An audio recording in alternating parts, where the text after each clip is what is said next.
Hello. To log in, write the code of your school.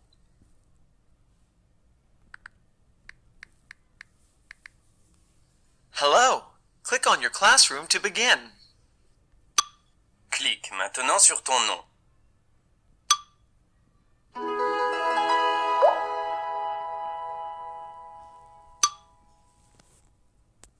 À ton tour.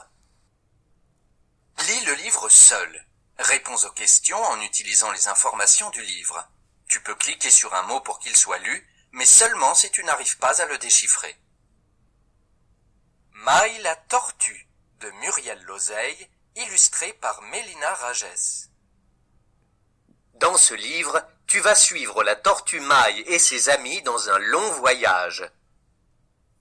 Concentre-toi bien. À la fin de ce livre, tu devras le résumer. Tu vas voir ces mots dans le livre.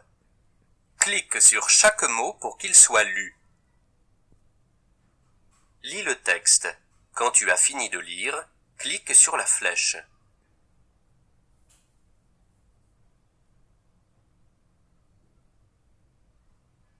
Nous allons te demander de résumer en quelques phrases cette histoire. Es-tu sûr d'avoir bien compris ce texte? À toi de résumer cette histoire.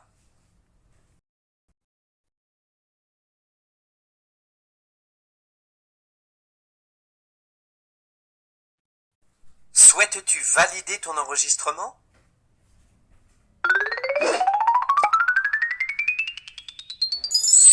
Tu as résumé l'histoire de Maï la tortue.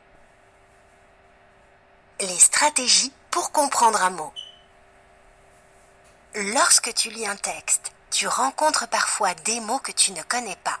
Dans cette leçon, tu vas apprendre des stratégies pour les comprendre. Voici 3 stratégies pour comprendre un mot que tu ne connais pas. On peut chercher des mots de la même famille. Par exemple, fruit, fruitier, fruité. On peut s'appuyer sur les préfixes et les suffixes des mots, comme re, dans refaire. Parfois, ce sont les informations dans le texte qui nous aident à mieux comprendre ce que nous lisons. On appelle cela le contexte.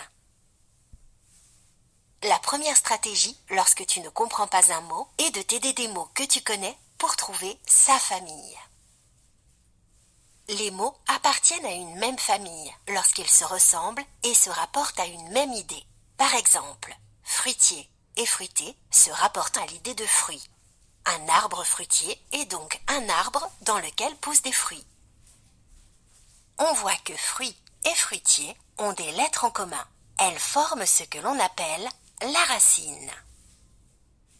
Parfois, les lettres de la racine du mot changent un peu. Par exemple, le nom couleur a donné l'adjectif coloré et non pas couleuré. Entraîne-toi. Clique sur le mot de la même famille que le mot modèle. Fleur. Un fleuve est un cours d'eau. Ce mot ne se rapporte pas à l'idée de fleur. Fleur. Clique sur les mots de la même famille que le mot modèle. Long.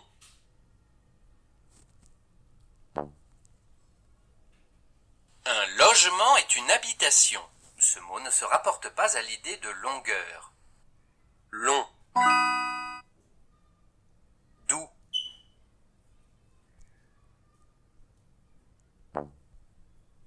Doué signifie qui a un don. Ce mot ne se rapporte pas à la même idée que le mot doux. Doux. Veux-tu revoir la leçon avant de continuer? Tu peux aussi comprendre un mot en regardant s'il est composé d'un préfixe ou d'un suffixe. Le préfixe est placé avant le radical. Chaque préfixe a une signification différente. Par exemple, le préfixe « un » indique le contraire. Impossible signifie qui n'est pas possible et invisible signifie qui n'est pas visible. Le suffixe est un élément que l'on place après le radical. Le suffixe « ier » par exemple, peut être utilisé pour désigner les arbres en fonction de leurs fruits. Les cerises poussent dans les cerisiers, les pommes dans les pommiers et les poires dans les poiriers. Attention, parfois deux mots se ressemblent mais ne font pas partie de la même famille. Collier vient du mot colle, alors que le mot écolier vient de école. Voici la signification de quelques suffixes que tu dois connaître. Voici la signification de quelques suffixes que tu dois connaître. Entraîne-toi.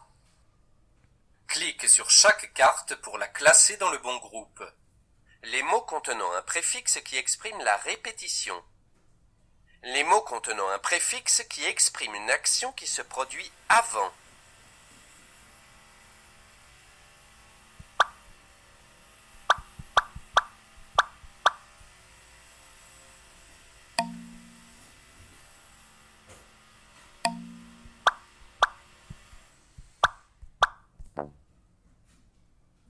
Le préfixe qui exprime une action qui se déroule avant est pré.